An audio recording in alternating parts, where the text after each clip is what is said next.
Right. So today we'll have a discussion on the Hirschsprung's disease. Okay. अब Hirschsprung's disease में normally होता क्या है? First of all, you need to understand the basic, the physiology, and then we will go into the pathology. Okay. कि इसमें actually में होता क्या है? तो Hirschsprung disease है हमारे पास. इसमें क्या होता है? First of all, you need to understand कि जैसे ही आप food लेते हो, right? Whenever you eat food, food लेने के बाद क्या होता है? These food will go into the oral cavity, right? From oral cavity, these goes into the oesophagus. Oesophagus से फिर ये फूड जाता है हमारे स्टमक के अंदर. This is something that everybody knows, right? अच्छा, अब उसके बाद क्या है? उसके बाद ये जो फूड है ये एंटर होता है इनटू द ड्यूडेनम. इसी तरह ना ड्यूडेनम में, फिर उसके बाद जिजनम में, राइट? इस तरह से ये स्मॉल इंटेस्टाइन में ड्यूडेनम, जिजनम, फिर उसके बाद इलियम में एंटर होता है. ओके. और एट द एंड कहाँ से कहाँ पे जाता है? हमारे स्मॉल इंटेस्टाइन से ये एंटर होता है into the large intestine. Okay, fine. तो अब ये लार्ज इंटेस्टाइन में एंटर हुआ. लार्ज इंटेस्टाइन में एंटर होने के बाद ये फूड जाता है ऊपर की तरफ. Okay, ascending colon. फिर उसके बाद राइट साइड मूव करता है which is called as the transverse colon. फिर वहाँ से मूव करता है इनटू द डिसेंडिंग कोलोन. फिर वहाँ से इनटू द सिग्मॉइड कोलोन और फिर रेक्टम में. अंडरस्टूड ना, राइट? अच्छा, बीच में जो फूड के अंदर जो फॉर एग्जांपल न्यूट्रिशन वगैरह होता है, कैल्शियम, मैग्नीशियम, उसके अलावा जो विटामिन्स, फैट, प्रोटीन, कार्बोहाइड्रेट जो भी होता है वो स्मॉल इंटेस्टाइन, लार्ज इंटेस्टाइन में एब्जॉर्ब होता जाता है, right? Okay, depend on the type of the depending on the type of the nutrient obviously. अच्छा, तो क्या है कि ये जो मैंने बताया, राइट, पहले से लेके, राइट, एसोफेगस से लेके हमारे रेक्टम तक या मतलब एनल कैनाल तक, राइट, क्या है कि ये फूड मूव करता है, जाता है. ओके, मूव करता है ऊपर से लेके नीचे तक. इस फूड को कोई ऐसा एक मैकेनिज्म है जो इसको पुश करता जाता है, पुश करता जाता है, राइट? सबसे पहले ये फूड होता है हमारे एसोफेगस में, फिर वहाँ से एसोफेगस में जाहिर सी बात है कुछ ऐसा मैकेनिज्म होता है जो इस फूड को पुश करता है नीचे की तरफ, राइट? इसी तरह से फिर ये फूड आता है हमारे स्टमक के अंदर. फिर स्टमक में भी कोई ऐसा मैकेनिज्म होता है जिसकी वजह से ये पुश होता है into the small intestine. Okay, right? फिर स्मॉल इंटेस्टाइन से फिर ये पुश होता है इनटू द लार्ज इंटेस्टाइन. अब इसको कौन पुश कर रहा है? This is something very very obvious. Okay, कि हमारे पास क्या होता है? हमारे पास जो है नर्वस सिस्टम होता है. Okay, nervous system. अब नर्वस सिस्टम में एक खास ऐसा सिस्टम है which is called is the myenteric plexus. Okay, myenteric plexus. अब वो जो माइंटेरिक प्लेक्सस होता है वो कहाँ पे प्रेजेंट होता है? ये जो एसोफेगस आपको नज़र आ रहा है, राइट? एसोफेगस के वॉल के अंदर प्रेजेंट होता है वो. Okay, right? एसोफेगस के वॉल के अंदर प्रेजेंट होता है. क्या प्रेजेंट होता है? माइंटेरिक प्लेक्सस हमारा हमारे एसोफेगियल वॉल में होता है. उसके अलावा हमारे स्टमक में होता है. ओके, और इसका काम क्या होता है कि ये पेरिस्टालसिस को सपोर्ट करता है. फाइन, पेरिस्टालसिस को सपोर्ट करता है. फॉर एग्जांपल, ये है आपके पास क्या चीज़? This is the oesophagus, right? This is the oesophagus. अब जैसे ही इसके अंदर खाना आता है यहाँ पे, ओके, यहाँ पे खाना आता है. अब इस खाने को पुश करने के लिए, नीचे पुश करने के लिए क्या करना पड़ेगा? ये जो एसोफेगस है ये अपने दोनों वॉल्स को इस तरह से प्रेस करेगा, राइट? यहाँ से जो एसोफेगस के वॉल है यहाँ से क्या होंगे? प्रेस होंगे. तो जब ये एसोफेगस के वॉल प्रेस होंगे तो ये जो हमारे पास खाना है ये नीचे की तरफ मूव करेगा, राइट? थोड़ी देर बाद ये खाना आता है यहाँ पे. अच्छा, तो ये आ गया यहाँ पे, राइट? उसके बाद ये एसोफेगस का ये वाला जो रीजन है, ये वाला रीजन, या ओके, ये वाला रीजन क्या होता है? इस तरह से प्रेस होता है. ओके, जब ये वाला रीजन एसोफेगस का प्रेस होगा तो ये जो खाना होगा वो मज़ीद नीचे की तरफ आएगा, राइट? सो इन शॉर्ट अगर मैं आपको ऐसे करके बनाऊँ तो आपको ज़्यादा बेहतर समझ आएगा, राइट? इस तरह से एसोफेगस क्या होता है? इसमें पेरिस्टालसिस होता है और फूड नीचे की तरफ आता है, राइट? फिर उसके बाद यहाँ पे एक और पेरिस्टालसिस होता है, राइट? यहाँ पे एक और पेरिस्टालसिस होता है जिसकी वजह से फूड मज़ीद नीचे आता है. फाइन. तो ये क्या करता रहता है? ऊपर से फूड को प्रेस करता जाता है ताकि फूड नीचे की तरफ आता जाए. यही सेम मैकेनिज्म हमारे पूरे जीआईटी में होता है. ओके, ये जो आपके पास स्टमक है यहाँ पे भी ऑब्वियसली क्या होता है? इसमें मोटिलिटी होती है, राइट? ये कॉन्ट्रैक्ट करता है, रिलैक्स करता है हमारा स्टमक. फिर उसके बाद स्मॉल इंटेस्टाइन में भी वही मैकेनिज्म होता है. ओके, वो क्या करते हैं? कॉन्ट्रैक्ट, रिलैक्स, ताकि फूड को नीचे की तरफ, आगे की तरफ पुश कर सकें, राइट? तो यही जो हमारे पास है, इसको कौन सपोर्ट कर रहा है? सबसे पहले ये आपने समझना है कि ये जो हमारे पास है ये क्या था? ये एसोफिजियल वॉल था, राइट? एसोफिजियल वॉल के अंदर क्या होता है? एसोफिजियल वॉल के अंदर होता है माइंटेरिक प्लेक्सस. ओके, एसोफिजियल वॉल के अंदर इस तरह से नर्व्स होते हैं, नर्व्स होते हैं, राइट?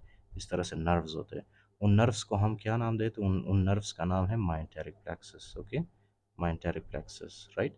अच्छा, so we will actually study in detail about this. Okay, right? तो माइंटेरिक प्लेक्सस होता है. माइंटेरिक प्लेक्सस क्या करते हैं? इसको पेरिस्टालसिस करने में हेल्प करता है, राइट, ओके। अब you just have to imagine one thing, for example अगर ये माइंटेरिक प्लेक्सस मौजूद ना हो हमारे एसोफेगस में, राइट, तो क्या होगा, क्या ये फॉर एग्जांपल पेरिस्टालसिस परफॉर्म होगा यहाँ पे? No, नहीं होगा ना, ओके। अगर माइंटेरिक प्लेक्सस यहाँ पे प्रेजेंट ना हो तो यहाँ पे पेरिस्टालसिस नहीं होगा, राइट। जब पेरिस्टालसिस नहीं होता तो जाहिर सी बात है फूड ऊपर से नीचे की तरफ नहीं आ पाता, right, okay. This is very irritating, okay. तो ये आ गया आपके पास myenteric plexus, okay, this is very important actually. अच्छा, आगे आपने क्या देखना है कि यही माइंटेरिक प्लेक्सस सिर्फ हमारे एसोफेगस में नहीं, हमारे जीआईटी, ओवरऑल जीआईटी सिस्टम में प्रेजेंट होता है, राइट, हमारे स्टमक में, हमारे स्मॉल इंटेस्टिन, लार्ज इंटेस्टिन, सब जगहों पे, ओके, फाइन। अच्छा, तो अब आपने क्या देखना है, लिसन वेरी केयरफुली, ओके। ये जो मैंने यहाँ पे ड्रॉ किया, this is actually the diagram of the large intestine, okay, ये वाला, this is actually the diagram of the large intestine, right. अब लार्ज इंटेस्टिन के अंदर भी हमारे पास क्या होता है, इस तरह से नर्व फाइबर्स होते हैं, ओके, नर्व फाइबर्स। उन नर्व फाइबर्स का नाम क्या है? उन नर्व फाइबर्स का नाम है मायोटेरिक प्लेक्सस, ओके, मायोटेरिक प्लेक्सस, अंडरस्टूड ना, मायोटेरिक प्लेक्सस कहते हैं उसको, राइट। इसके अंदर क्या होता है, नर्व्स, जिस तरह हमारे for example cortico spinal tract, कितने सारे ट्रैक्ट्स हमने पढ़े थे, right, in the neurology, peripheral nerves जो होते हैं हमारे, तो वो इसी तरह से हमारे स्टमक, हमारे जो for example overall JIT system है, वहाँ पे क्या होता है, नेटवर्क ऑफ नर्व्स होते हैं, राइट, जिसको हम क्या कहते हैं, प्लेक्सस, फाइन, ओके। तो उसको हम कहते हैं प्लेक्सस। अब क्या है कि you must remember one thing, right, कि ये जो हमारे पास है, राइट, माइंटेरिक प्लेक्सस, हिर्शस्प्रंग डिजीज में क्या होता है कि ओवरऑल हमारे लार्ज कोलोन में, स्पेशली लार्ज इंटेस्टिन में, राइट, सब जगहों पे आपको जो है माइंटेरिक प्लेक्सस नज़र आ रहा है, except this portion of the sigmoid colon. आपको यहाँ पे कोई माइंटेरिक प्लेक्सस नज़र आ रहा है ग्रीन कलर में? नहीं आ रहा, right. So actually there is absence of the myenteric plexus, जिसको मैं रेड के साथ आपको दिखाऊंगा, ओके, राइट। ये यहाँ पे माइंटेरिक प्लेक्सस नहीं है, राइट, इसीलिए इसको मैंने रेड में दिखाया आपको, अंडरस्टूड नाउ, राइट। तो ये आ गया हमारे पास absence of the myenteric plexus. यहाँ पे क्या है, there is absence of the myenteric plexus, fine. तो यहाँ पे माइंटेरिक प्लेक्सस नहीं होता, राइट। अच्छा, अब क्या है, listen very careful, this is something really logical, okay, you don't have to cram it. For example यहाँ से, यहाँ पे हमारे पास माइंटेरिक प्लेक्सस है, तो यहाँ पे लार्ज इंटेस्टाइन में जितना भी फूड होगा, राइट, फूड होगा, वो फूड ऊपर की तरफ आएगा, इसी तरह ना, फूड ऊपर की तरफ आता है, फिर ये फूड मूव करता है इस साइड, ओके, फूड मूव करेगा इस साइड, राइट, फिर यहाँ से ऊपर से नीचे आएगा फूड, राइट, यहाँ तक आएगा फूड। अब क्या है कि यहाँ तक तो आता है फूड, यहाँ तक पेरिस्टालसिस परफॉर्म होता है, लेकिन ये वाला जो रीजन आपको नज़र आ रहा है, यहाँ पे कोई पेरिस्टालसिस परफॉर्म नहीं होता, इसीलिए यहाँ पे माइंटेरिक प्लेक्सस ही एब्सेंट है। तो जब माइंटेरिक प्लेक्सस एब्सेंट होता है तो ये वाला जो एरिया है, राइट, सिग्मोइड कोलोन का स्पेशली, राइट, ये वाला एरिया इस तरह से कॉन्ट्रैक्टेड रहता है, ओके, कॉन्ट्रैक्टेड रहता है, ये इस तरह से नॉर्मल नहीं होता, ये कॉन्ट्रैक्टेड फॉर्म में होता है, ओके। कैसे दिखाऊँ आपको, यस, ये वाला जो एरिया है ये इस तरह से कॉन्ट्रैक्टेड फॉर्म में होता है, ओके। ये कॉन्ट्रैक्टेड फॉर्म है, अंडरस्टूड नाउ, राइट। तो ये वाला रास्ता एक किस्म से बंद होता है, ओके। अब क्या है कि फॉर एग्जांपल ये जो रास्ता है बंद है यहाँ पे, तो इसी वजह से जितना भी फूड लेता है ना पेशेंट, वो क्या होता है कि वो फूड या for example what ever type of nutrient that he और शी इज टेकिंग, राइट, वो आता है सबसे पहले लार्ज इंटेस्टिन में, लार्ज इंटेस्टिन में फिर ये असेंडिंग कोलोन, फिर ट्रांसवर्स कोलोन, फिर डिसेंडिंग कोलोन, फिर यहाँ से ये फूड आगे की तरफ नहीं जा पाता, ओके, जिसकी वजह से क्या होता है, क्रॉनिक कॉन्स्टिपेशन। तो ये फूड यहाँ पे एक्यूमुलेट होता जाता है, एक्यूमुलेट होता जाता है, एक्यूमुलेट होता जाता है, राइट, जिसकी वजह से क्या होगा, ये जो हमारे पास डिसेंडिंग कोलोन है, ये डिसेंडिंग कोलोन इस तरह से एक्सपेंड करेगा, इस तरह से एक्सपेंड करेगा, right, okay. Did you understand कि क्यों एक्सपेंड करता है? क्योंकि यहाँ पे आगे रास्ता बंद है, तो जितना भी फूड आता है वो यहाँ पे पीछे की तरफ एक्यूमुलेट होता जाता है, ओके, जिसकी वजह से this will lead to the Hirschsprung disease. So this is actually the Hirschsprung disease, right. यहाँ पे जो है हमारे पास डिस्टल कोलोन में, वहाँ पे माइंटेरिक प्लेक्सस एब्सेंट होता है, फाइन।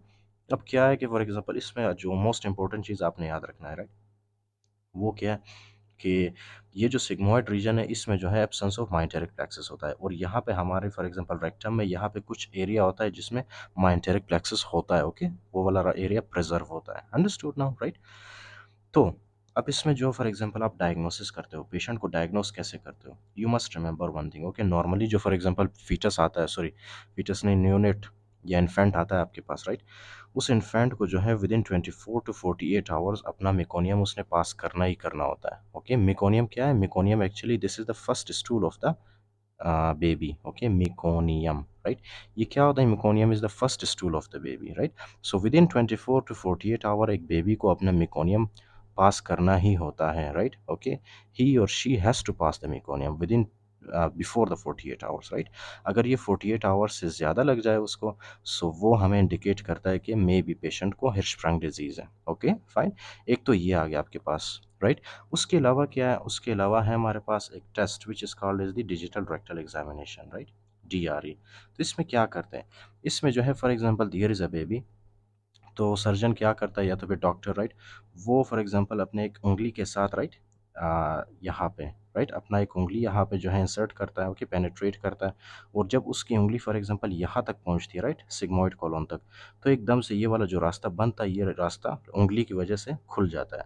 तो जब ये एकदम से जब ये खुलता है, तो यहाँ पे जितना भी फॉर एग्जांपल स्टूल वगैरह होता है, राइट, वो एकदम से ऐसे एक्सपल्जन होती है उनकी, राइट? एक्सपल्जन की वजह से वो स्टूल क्या होता है? एकदम से बाहर आ जाता है। Okay, fine. So this is actually called as the squirt sign, right? This is called as the squirt sign, जो कि किस वजह से मिलता है? जब जब हम डिजिटल रेक्टल एग्जामिनेशन करते हैं तो हमें स्क्वर्ट साइन मिलता है। Understood now, right? इसमें क्या होता है कि जो यहाँ पे स्टूल पड़ा होता है, वो एकदम से उसका क्या होता है? एक्सपल्जन होता है, एक्सप्लोसिव डिस्चार्ज होता है उसका, right? So that is actually called as the squirt sign. Understood now, right? अच्छा, तो ये आ गया आपके पास एक साइन, राइट? उसके अलावा फॉर एग्जांपल अगर आपने इसको एक्चुअली में डायग्नोज करना है, वो कैसे आप करते हो? इसको एक्चुअल डायग्नोज करने के लिए ज़ाहिर सी बात है कि यहाँ से, राइट, यहाँ से ये वाला एरिया, राइट, यहाँ से हम क्या करते हैं? यहाँ से हम बायोप्सी लेते हैं, simple. Okay, rectal suction biopsy कहते हैं उसको, फाइन।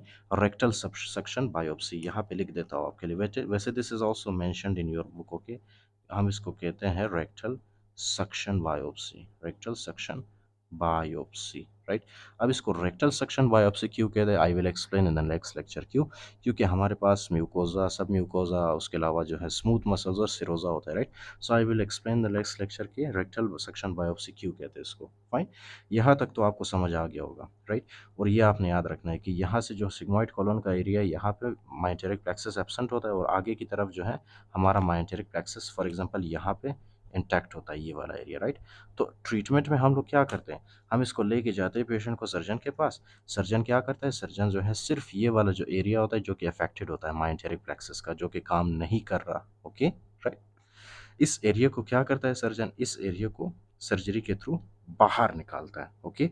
और ये वाला जो सही एरिया होता है, सही नॉर्मल जो कॉलोन का पार्ट होता है, राइट, जिसमें माइंटेरिक प्लेक्सस होता है, उसको जोड़ देता है इस एरिया के साथ जहाँ पे माइंटेरिक प्लेक्सस प्रेजेंट होता है, राइट। तो ये वाला जो एरिया अफेक्टेड है, इसको निकाल देते हैं, और जो एरियाज नॉर्मल है उन दोनों को एक दूसरे के साथ कनेक्ट करते हैं। That is the treatment of the Hirschsprung's disease. Understood? अच्छा, सो इसको रीड करते हैं, इधर ही रीड करते हैं इसको, राइट? ये है आपके पास हिर्शस्प्रंग डिजीज, और I will make a new separate video on this, okay.